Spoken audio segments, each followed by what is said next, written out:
جو ہمیں جانتا بھی ہوگا ایگزیکٹلی ٹھیک ہے, اس کا سیکٹری بھی جانتا ہوگا, لیکن اس سے ٹائم لینا مشکل ہو جاتا ہے. اچھا, یہ سارا پروسیس ہم سیلف سپورٹ پہ کر رہے ہیں, مطلب اگر ہمارے فورن سے کچھ لوگ آتے بھی ہے تو یہاں سے کوئی سپورٹ ہمیں نہیں ملتی. تو آپ ان کو کس طرح فیسیلیٹیٹ کرتے ہیں, کیونکہ ظاہر ہے انٹرنیشنل کوئی ڈیلیگیشن آتا ہے تو آپ نے ان کو ٹھہرانا بھی ہے, آپ نے ان کے مطابق ان کو سرو بھی کرنا ہے, رائٹ؟ ایگزیکٹلی, بالکل. So how do you manage? بہت ڈیفیکلٹ ہوتا ہے. پھر ان کی مطلب اگر وہ موومنٹ کرتے ہیں تو ان کی ٹرانسپورٹیشن کا بڑا ایشو ہوتا ہے, اور اس کے باوجود بھی فورن آفس اس میں کافی زیادہ انوالومنٹ کرتی ہے. باقی جو ہے سیکورٹی کے معاملات بھی ہوتے ہیں. نہیں تو اپنے بل بوتے ہوئے کیسے کر رہے ہیں, مطلب آپ کو کوئی گورنمنٹ کی سپورٹ, کسی انسٹیٹیوشن سے کوئی سپورٹ؟ کسی انسٹیٹیوشن سے ابھی تک ہمارے 10 سال ہونے کو تو ہے. آپ نے جو یونائٹڈ نیشن جا کے ریپرزینٹ کیا تھا پاکستان کو, اس میں بھی کسی نے سپورٹ نہیں 2 times I represented پاکستان. تو اپنا سب کچھ خرچہ اس دن ہمارے پاس آپ نے خرچہ بھی اپنا خود کیا جاتا ہے؟ بات ہے ایگزیکٹلی, سب کچھ جو ہے وہ نہیں تو آپ انٹرنیشنلی جو پاکستان کو ریپرزینٹ کر رہے ہیں, سو ویسے ہی آپ پاکستان کو ریپرزینٹ کر رہے ہیں, دیٹ اٹ سیلف اسپیکس اے لاٹ. پھر آپ انٹرنیشنلی کسی فورم پہ جا کے پاکستان کی بات کر رہے ہیں, وہاں کے کلچر کو ریپرزینٹ کر رہے ہیں, سو آپ اس سے پہلے کسی کو اپروچ نہیں کرتے ہیں to fund you for that special event? Approach کیوں نہیں کرتے, ہم تو ڈے فرسٹ سے جو ہے بہت کوشش کرتے ہیں. اگر بہت بڑی چیز کیا ہو جاتی ہے کہ مطلب وہ ہمارے ساتھ مل کے ایک میٹنگ کر لیتے ہیں اور کہتے ہیں کہ دیکھ لیتے ہیں, لیکن اس کے بعد اس کی ٹیم بالکل فیسیلیٹیٹ نہیں کرتی آپ کو کہ آپ دوبارہ ایک میٹنگ. آپ نے پرائم منسٹر یوتھ پروگرام کو اپروچ کیا ہے, ان کو اپنا آئیڈیا بتایا ہے, اپنا ورک دکھایا ہے کہ ہم یہ کر چکے ہیں؟ رانا مشہود صاحب کی بات کر رہے ہیں. ایکچولی یہ یوتھ پروگرام جب پریویس گورنمنٹ میں بانی پی ٹی آئی نے شروع کیا تھا تو اس ٹائم سے عثمان ڈار صاحب اس کو دیکھتے تھے. ہم اس ٹائم سے لے کے ابھی تک کنٹینیوسلی ان ٹچ ہوتے ہیں, کنٹینیوسلی ریکویسٹ کرتے ہیں. لیکن میں آپ کو ایک سمپل سی بات کروں, کام تو ہم آلریڈی کر رہے ہیں نا. آپ تو فائنینشیل سپورٹ کی بات کر رہی ہے, اس کو چھوڑیں. کشمیر ایشو کے اوپر ہم کافی کام کر رہے ہوتے تھے, ابھی بھی کر رہے ہیں. اس کو ہائی لائٹ کرنے میں, اس کو جو پاکستانی اسٹوڈنٹس ہیں تاکہ وہ آرٹیکلز لکھے, ان پہ بولے, انٹرنیشنلی اس کو ہائی لائٹ ہو جائے. جو پریزیڈنٹ آپ ایج اے کہتے اس ٹائم بڑا نام ہے مسعود خان صاحب, جو ہے وہ امریکن ایمبیسڈر بھی رہ چکے تھے. ان کو ملٹیپل ٹائم, اور اس کے ساتھ شریعہ افریدی صاحب کشمیر کمیٹی کے چیئرمین تھے, ابھی نون صاحب جو ابھی کرنٹ چیئرمین ہے کشمیر کمیٹی کے, ان کو ملٹیپل ٹائم ہم نے پروپوزلز دیے, ریکویسٹ کی کہ آپ صرف ایسا کریں کہ فورن آفس کے تھرو جو یو این کے یوتھ انوائے ہے, جو برٹش کے یوتھ پلیٹ فارمس ہے, ایس سی او کا یوتھ ایک پلیٹ فارم ہے, آپ صرف ایک نوٹیفیکیشن سرکولیٹ کریں کہ وہ ہمارے ساتھ ایک ان ٹچ ہو جائے کہ ہم اس ایشو کو ہائی لائٹ کریں. ابھی تک ان کے اوپر کوئی سیریسنس, ان کے اوپر نہ ان کے پیسے لگتے ہیں, کچھ بھی نہیں لگتا. جو ایک ڈاکومنٹیشن ہوتی ہے تو اور ویسے بھی دیکھیں یوتھ, آپ یوتھ کے لیے کام کر رہے ہیں, یوتھ کی اویئرنیس کے لیے کام کر رہے ہیں, تو وہ تو کسی حکومت سے جڑا ہوا ہے ہی نہیں نا کہ ہاں اس سے پرانی حکومت کا کام تھا یا پھر آپ کی. سو اگر آپ آئی ووڈ لائک کہ اگر کوئی بھی ہمیں اس وقت سن رہا ہے حکومت سے, دیکھیں یہ صرف حکومت کا کام نہیں ہے کہ کوئی ایک حکومت چینج ہو جائے تو پچھلی حکومت کا جو کام تھا, بے شک وہ یوتھ کو بااختیار بنانے کے لیے, یوتھ کی اویئرنیس کے لیے, یوتھ کی بہتری کے لیے ہے, کیونکہ یوتھ کی بہتری سے ہماری ملک کا فیوچر جڑا ہے. وہ اپنے انڈیویجولی پرسنل مفادات کے لیے کام نہیں کر رہے ہیں, بلکہ وہ ملک کے مفاد کے لیے کام کر رہے ہیں. سو خدارہ ان کو سپورٹ کیجئے, اور ان کو صرف سپورٹ نہیں کیجئے, ان کو جہاں جہاں فائنینشیل سپورٹ کی ضرورت ہے وہ بھی دیجئے. یہاں پہ میں صرف ایک چیز ایڈ کرنا چاہوں گا کہ یہ ساری جو ہمارے ضروریات ہے, ہمیں سپورٹ چاہیے, وہ ہم نے سامنے رکھ دیے. لیکن اس کے ساتھ ساتھ میں یہ کلیریفائی کرنا چاہتا ہوں کہ یوتھ کونسل کا مقصد یہ بالکل نہیں ہے کہ ہمیں کوئی ریکگنیشن ملے, ہمیں کوئی ایوارڈ ملے. ہم پچھلے 10 سالوں سے کام کر رہے ہیں اور ہمارا ویژن پاکستان کو آگے لے جانے کے ہیں. یہاں پہ حکومتیں آتے رہے گی, تبدیل ہوتی رہے گی. ان کو اگر لگتا ہے کہ ہم کچھ کر رہے ہیں تو دے کین سپورٹ اس, لیکن ہمیں اس چیز کی اس پہ نہیں بیٹھے ہوئے کہ ہم وہ سپورٹ کریں گے تو ہم کام کریں گے, اس کے بغیر بھی ہم جو ہے. اچھا شہزاد, یوتھ کونسل کا ایک اور ویژن جو میں نے آپ کا دیکھا ہے ایس ڈی جیز کے حوالے سے, سسٹینیبل ڈیولپمنٹ گولز کو پاکستان میں اچیو کروانے کے حوالے سے آپ کیا کام کر رہے ہیں, اس کے اوپر کتنی ایڈوکیسی اینڈ ڈپلومیسی ہو رہی ہے؟ سسٹینیبل ڈیولپمنٹ گولز کے اوپر ہم اویئرنیس کی حد تک کام کر رہے ہیں, اور دوسرا پالیسی لیول پہ. پالیسی لیول میں یہ ہے کہ ایک این ڈی سیز ہوتے ہیں, نیشنلی ڈٹرمنڈ کنٹریبیوشنز, اور اس سے آگے جا کے آپ کے نیپس ہوتے ہیں, نیشنل اڈاپٹیشن پلان, جو کہ آپ کا UNFCCC United nation frame work convention on climate change اور یونائٹڈ نیشن انوائرمنٹل پروگرام اس کو دیکھتے ہیں کہ آپ نے کلائمیٹ کے اندر کتنا پروگرس کیا ہے, یا آپ نے ہیلتھ سسٹم کتنا بیٹر کیا ہے, اوورآل SDGs میں اپنے کتنی جو ہے وہ ایک میننگ فل کنٹریبیوشن کی ہے. تو اس میں پالیسی لیول پہ ہم اسپیسیفکلی کلائمیٹ والی سائٹ پہ کام کر رہے ہیں, جیسے کہ جو کلائمیٹ کا ہیڈ کوارٹر ہے وہ بینکاک تھائی لینڈ میں ہے. وہاں پہ جو ہے ہماری ایشیا اینڈ پیسیفک کنٹریز کے جتنے بھی ینگ لیڈرز ہیں, ان کی گورنمنٹ ریپرزنٹیٹیوز ہیں, ان کے ساتھ جو ہے بات ہوتی ہے, اس پہ ڈیولپمنٹ پہ بات ہوتی ہے. اور دوسری سب سے امپورٹنٹ ہے کہ ہم اویئرنیس لیول پہ بات کرتے ہیں. مثال کے طور پر ہم نے اپنے ممبرز کو یہ اسٹرکٹلی بتایا ہوا ہے کہ آپ کے اوپر بھی اور آگے جتنے بھی آپ کے فیملی ممبرز ہیں, ہاسٹلز ہے, یونیورسٹیز ہے, نو یوز آف پلاسٹک بیگ. اگر آپ برتھ ڈے سیلیبریٹ کرتے ہیں تو کوشش کریں کہ آپ چوری وغیرہ گھر سے لے کے آئے, آپ وہ پلاسٹک کی سپونز اور وہ فوکس نہ یوز کریں. اور اس کے ساتھ اگر آپ کوئی آرٹیکل لکھتے ہیں, کوئی فائنل پروجیکٹس کرتے ہیں تو وہ کلائمیٹ چینج کے اوپر کریں. اور اس کے ساتھ ساتھ جو ہے پلانٹیشن ڈرائیو ہے, کلینلینس ڈرائیو ہے. پھر اس میں سب سے انٹرسٹنگ چیز یہ ہے کہ جو چیزیں ہم یوز کر رہے ہوتے ہیں, جو کپڑے ہم پہن رہے ہوتے ہیں, اس میں بھی بہت سی ایسی چیزیں ہیں جس میں ہم کیٹیگرائز کر سکتے ہیں اور کاربن فٹ پرنٹس کو کم کر سکتے ہیں کہ جس میں کم پانی لگتا ہے اس کے. مثال کے طور پر ایک کاٹن سوٹ اور دوسری طرف ایک جینز, تو جینز کے اوپر تقریباً کوئی تھاؤزنڈز میں سے گیلنز پانی لگتا ہے اس کی پوری پروسیسنگ اور بنانے میں, لیکن اس کے اگینسٹ اگر ایک کاٹن سوٹ آپ پہنتے ہیں تو اس میں کافی کم لگتا ہے. تو ہر بندہ کہتا ہے یار اس سے کیا ہوگا, لیکن اس سے بہت کچھ ہو سکتا ہے اگر انڈیویجول اس پہ جو ہے وہ کام کرے تو اس پہ جو ہے وہ کافی قطرے قطرے سے دریا بنتا ہے. بالکل.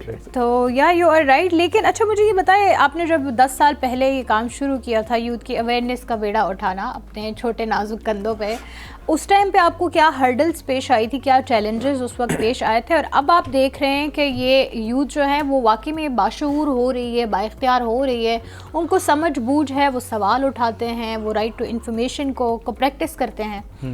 شروع میں تو ہرڈلز کافی تھے کیونکہ بالکل اندھیرا تھا, سمجھ نہیں آ رہی تھی کہ کیا کرنا ہے, بس شروع کیا. اور یہ ایک موٹیویشن بھی ہے ہمارے یوتھ کے لیے کہ اگر میں کر سکتا ہوں تو آپ تو کافی پریویلیج ہے مجھ سے اور آپ کر سکتے ہیں. اور ضروری نہیں ہے کہ ہر بندہ آپ کو راستہ دکھاتا ہے. اکثر لوگ پوچھتے ہیں کہ یار کیسے کریں, آپ شروع کریں, پھر راستے جو ہے وہ خود سامنے آ جاتے ہیں. یوتھ کی آپ نے بات کی تو ٹائم کے ساتھ انفارمیشن تو آ رہی ہے, ایک ایڈوانسمنٹ آ رہی ہے, لیکن ایک چیز جو اس ملک کو سخت سے سخت ضرورت ہے وہ ایک میچور یوتھ کی, ایک رسپانسیبل یوتھ کی ضرورت ہے.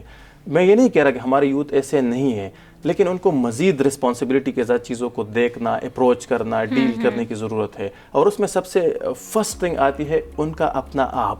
میں جب نکلتا ہوں میں کہتا ہوں میں نے دنیا چینج کرنا ہے, اس دنیا کے لیے سب سے پہلے مجھے چینج ہونا ہوگا. لیکن آپ کو نہیں لگتا کہ اگر گھر میں کسی کے جو ہیں وہ کوالٹی آف ایجوکیشن اس طرح نہیں ہے جو ایک پریویلیجڈ کڈ کے پاس ہے, ٹھیک ہے, اور وہ اسی کشمکش میں لگا رہے گا کہ وہ جس اسکول میں پڑھ رہا ہے, جس طرح کے وہ کپڑے پہن رہا ہے, میں ویسے نہیں پہن رہا, اگر وہ بچہ اسی کشمکش میں پیدا ہو رہا ہے, اسی کشمکش میں بڑا ہو رہا ہے, تو وہ ملک کو سدھارنے کے چکر میں پہلے تو وہ اپنے آپ کو سدھارنے کا ہی سوچے گا. آپ کو نہیں لگتا ایسا کہ پہلے ہمیں اس چیز کو چینج کرنے کی ضرورت ہے, ایجوکیشن لیول سیم ہونا چاہیے, ادارے سیم کام کرنے چاہیے, اس کے بعد ہمارے بچے جو ہیں وہ سیم لیول پہ جا کے ملک کے بارے میں سوچیں گے؟ اب اس میں ملٹیپل چیزیں ہیں. سنگل نیشنل کریکولم آیا تھا ایک ٹائم پہ, اب بہت سے لوگوں نے اس کو اپریشیٹ کیا کہ بیکن ہاؤس کا بچہ اور ایک گورنمنٹ اسکول کا بچہ ایک ہی جگہ پہ بیٹھ کے, لیکن اس کے پیچھے کانسپریسیز بہت زیادہ تھی, تو وہ نہیں ہوا کامیاب. ہاں, کانسپریسیز تھی بھی بڑی خطرناک قسم کی, جیسے کہ طالبانائزیشن ہوا تھا 80s کے اندر, اور پھر اس کے بعد تو اس میں یہ تھا کہ اگر اس سنگل نیشنل کریکولم کو آپ اٹھا کے دیکھیں تو اس میں جتنی بھی ریلیجن سے ریلیٹڈ یا قرآنک آیات سے اس سنگل نیشنل کریکولم جو اسکول کے لیے بنا تھا وہ سارے کے سارے جہاد سے ریلیٹڈ ہیں. ٹھیک ہے, اب پلان یہ تھا کہ یہ جو طالبان آئے, اچھا اس ٹائم پہ جب فالہ کابل ہوا تو میں ریڈیو پاکستان پہ جو ہے ایک انٹرویو دیا تھا, اور اس ٹائم میں نے کہا تھا کہ یو ایس کی ایک فورن پالیسی ہوتی ہے, ایک گرینڈ اسٹریٹجی ہوتی ہے, اور یو ایس کی گرینڈ اسٹریٹجی یہ ہے چائنا کی کنٹینمنٹ, اور وہ اس خطے سے نہیں نکلے گا. جن طالبانوں کو آپ لوگ اپریشیٹ کر رہے ہو, زنجیریں توڑنے کی بات کر رہے ہو, یہ ایک ایڈوانس فارم ہے, کیونکہ 20 سال ہم تھک گئے ان لوگوں کے ساتھ جو یو ایس کے ٹروپس تھے یہاں پہ. انہوں نے مجھے یہ بتایا کہ اگر میں آپ کا سیٹ لینا چاہتا ہوں تو مطلب ہاتھا پائی کے بغیر کس طرح میں لے سکتا ہوں, اور ایک پوری ملک کی گورنمنٹ لیتے ہیں لوگ, اور ایک ڈراپ آف بلڈ جو ہے وہاں پہ نہیں گرتا. دوسری بات یہ ہے کہ UN چارٹر کے مطابق اگر اسی طرح کی سچویشن ہو جس طرح افغانستان میں تھی, اور وہاں ٹروپس کو آپ نکال رہے ہو, تو آپ کی ذمہ داری بنتی ہے کہ آپ سویلین